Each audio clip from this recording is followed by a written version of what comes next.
Hi, I'm Steven. My video is going to be on types of backup.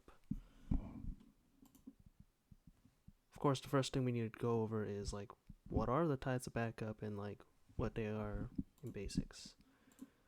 The first thing is a full backup, which is just a copy of all the data. Yeah, it's just a full copy of all the data. And it's going to be the first copy for the other types of backup. Like, no matter what type of backup, a full backup is going to be necessary. Also, since you just copy everything, you don't need extra tools or anything. Just yeah, extra software for the copying. Next, backup is called incremental backup. It's a backup of all the files that have changed since the last backup, and the last backup could also be an incremental backup. So, one little change at a time, perhaps not little. Next one is differential backup, which is a backup of all changed files since the last full backup. So yeah, it is a bit different, as emphasized by the full. But just how different are the two? Well, I have two different pictures that will show that shows just what they do or the differences. But let me be more specific.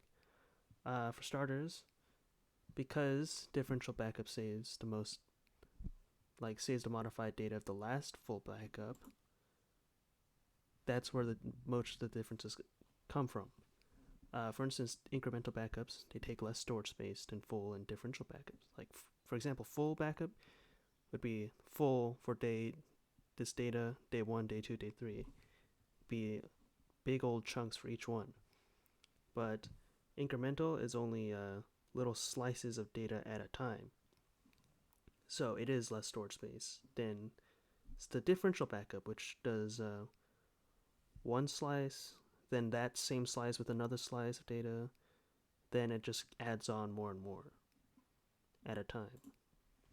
But because incremental backup, because it does one at a time and not all the backup that has all the data that has changed since the backup, it takes longer because you need to go back to this one and then get back to that, back up to day 1 and then back up to day 2 and then back up to day 3, as opposed to differential backup where you could just back up to the latest backup.